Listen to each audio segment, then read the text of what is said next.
السلام علیکم ورحمت الله وبرکاتو. محترمو مسلمانانو ورونو، تاسو یو وارې د دغه دوه ځوانانو خبرې واورئ. انسانیت که دین که یو انتخاب کې کوم یو انتخاب کوي، کوم یو ټولنې لپاره مؤثر ګڼي، کوم یو د انسانانو لپاره مؤثر ګڼي، ځان د کورنۍ ته د اولاد ته دی انسانیت له دین نه زندان ته دومره ځوانان وروزي چې حکومتونه د هغوی ته د زولنې پیدا نشي کړلی. جذبه ده نه وبخښئ چې ما غلط شو. لوی مذهب انسانیت دی، محبت لویه سجده ده. نو انسانیت زه هم وایم چې انسانیت کل دی او دین جز دی. دین جز دی، ځکه اول آدم پیدا و نه، دغه وروسته بیا ادیان پکې شي. دغه دوه ځوانان چې دوی زه داسې خاص په نامه باندې نه پیژنم، خو افغانان دي، جمهوریت پالوه دي او د افغانستان نه چیرته په خارج کې ژوند کوي. د دوی دغه خبرې او یو څو نورې خبرې وروسته درسره شریک کوم. خو لیکن په دغه خبرې کې دوی د یو بل نه پوښتنه کوي، وایي انسانیت او که دین. نو دوی انسانیت ته په دین باندې بهتري ورکوي. نو دا د دوی لویه بې علمي او د دین سره یو ښکاره دښمني ده.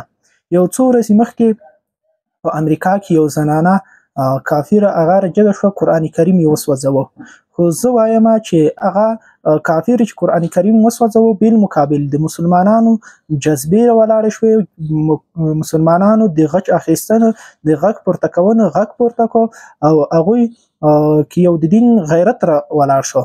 اما دوی په یو نرمه لهجه، په یو داسې د استاد په لهجه باندې راجګیږي، خلکو ته په فکر کې د دین سپکاوی ورکوي او د دین د یو بل ناقص قانون چې هغه انسانیت دی، چې هغه اصلا ناقص دی، اصلا په ځان باندې تمرکز کوي، چې د الله جل جلاله د عبادت نه، د آخرت نه، د عباداتو نه لرې شاته پاتې دی، نو هغه ته بهتري په اسلام ورکوي.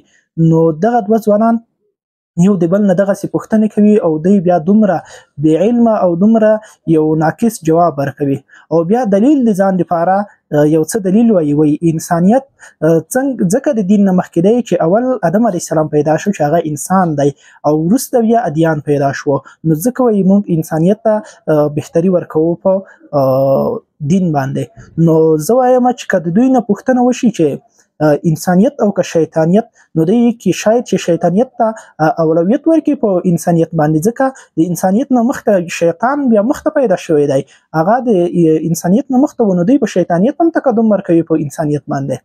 او دویم زه وایم چې اسلام، دین د اسلام چې هغه د نن نه 1400 کاله سابقه لري او انسانیت چې دی د آدم علیه السلام نه تر نن وخته پورې وخت لري. نو موږ به راشو د اسلام تاریخ او د انسانیت تاریخ به پرتله کړو.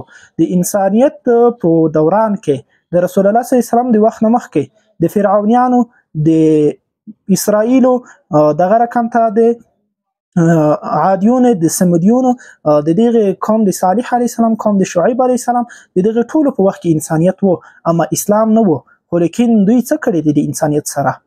انسانیت د دوی هغه د انسانیت په تقاضا څه کړي؟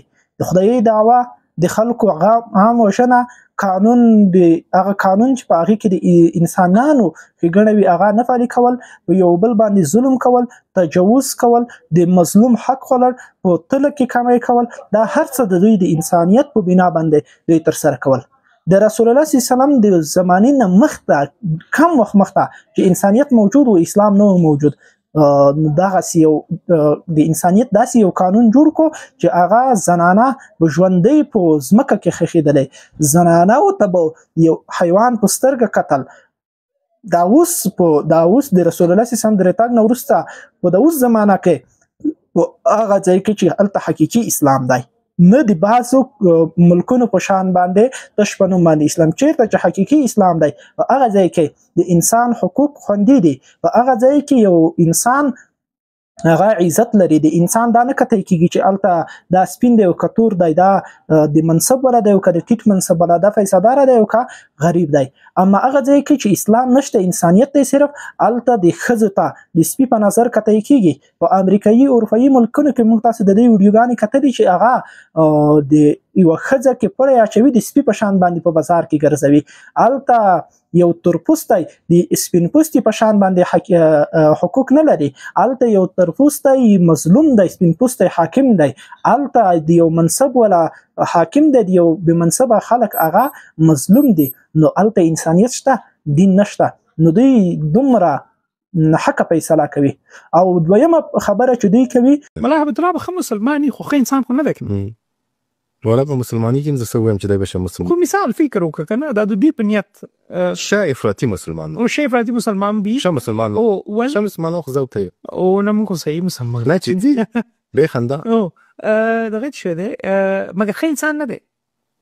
نو ته چې خې انسان نشي نو خو ځکه وطن دار کوم خو مسلمان کېدای نشي. وای شي هیبت الله هغه چې دی ښه مسلمان دی خو انسان نه دی. نو زه فکر کوم چې د اولین پوښتنه هم چې دوی دغه شان ځواب کړی ده، د عناد په خاطر باندې چې دوی د امارت سره کامل عناد لري.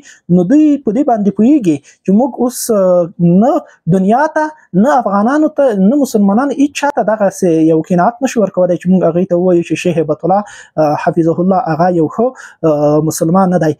دا خو اوس دوی پوه شو چې دا خو ټوله دنیا مني چې هغه یو ښه نر مسلمان دی. نو اوس دوی راجګېږي د امغه عناد د وجې نه دوی په شیخ صاحب باندې وایي چې دغه یو چې په وتړو هم ښه ده چې ښه انسان نه دی.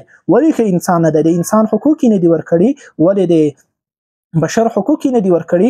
دلته د هغه خلکو حقوق هغه یادونې دا خو هسې زه وایم چې بېمعنا د خبرې اوږدوالی به وي چې زه هغه څه یادوم دلته چې مثلا د هغه خلک چې هغه حتی د انسانیت نه لرې غورځولی شوي وو، هغه په خوړونو او په ګډونو کې اچولی شوي وو، اوبه به وړل، هغه چرسیان پوډریان حتی د انسانیت نه لرې شوي وو، هغه راټولېږي، هغې نه داسې یو انسان جوړېږي چې د هغې کورنۍ وایي چې لکه مونږ ته چې یو خوښ انسان څوک راکوي. هغه سوالګري چې هغه په بازار کې به ورک وو، خلکو ترېنه د داسې یو استفاده کوله چې هغې باندې به یې تجارت کولو، پیسې به یې پرې ګټلې، ظلم پرې کوه، هغه راټولېږي. نور دلته په زرګونه کارونه خلکو ته برابرېږي. نو بیا دوی وایي چې انسانیت نشته دلته، که دین دی نو دین نعوذ بالله دوی ته نقیص ښکاري. او بله وروستۍ خبره د اشرف غني په باره کې کوي چې اشرف غني چې دی هغه ښه انسان و. اشرف غني ښه انسان و که ښه مسلمان و؟ ښه انسان ښه انسان و. نو دا هم د دوی په خپله په ځان باندې د دې اقرار ده چې د دوی مشرانو کې اسلام نه و، هغه صرف انسانیت ته دوی کار کوه. هغه انسانیت چې دوی د اروپا او بلکې د کفارو تر چتر لاندې ژوند تېرو، خو لیکن صرف دوی ته دغه یو فکر ورکړی شوی و چې دا انسانیت دی. نو نه حقیقت کې نه انسانیت و نه هم اسلام و په دوی کې. او اخره کې دوی وایي موږ هجرت کړی دی. پیغمبر ولې هجرت کړی مدینې ته؟ په معنی کې هغه شی دی نو پیغمبر مدینې ته په دې خاطر لاړو چې هلته زور نه رسېده، خو زما ستا زور نه رسېده، چې زما ستا زور رسېده زه کابل نه راوتم ته راوتې. دوی مقایسه کوي د رسول الله اسلام د هجرت سره چې رسول الله اسلام د مکې مکرمې نه هجرت وکړه مدینې منورې ته. ظالم دی خدای، رسول الله اسلام د کفارو نه هجرت وکړو او هلته دوی د اسلام تقویه وکړه، اسلام حاکم کو. د کفار د مدینې منورې چې کوم کفار وو هغې باندې اسلام راوړو، هغې باندې اسلام ومنو، هغې باندې اسلام قوي کو، بیرته راغی په کفار حمله وکړه. ته د مسلمان نه تښلی کافر ته د پناه ورولې ده او بیا وایي چې ما هجرت رسول الله صلی الله علیه وسلم رقم هجرت کړی. او هلته د دې په ځای باندې چې ته هغه کفارو ته اسلام ورښیې، اسلام ور زده کړې، بلکې د دوی هغه کفر زده کوي او بیرته یې راوړي او په خپل افغانانو باندې هغه کفر زده کوي.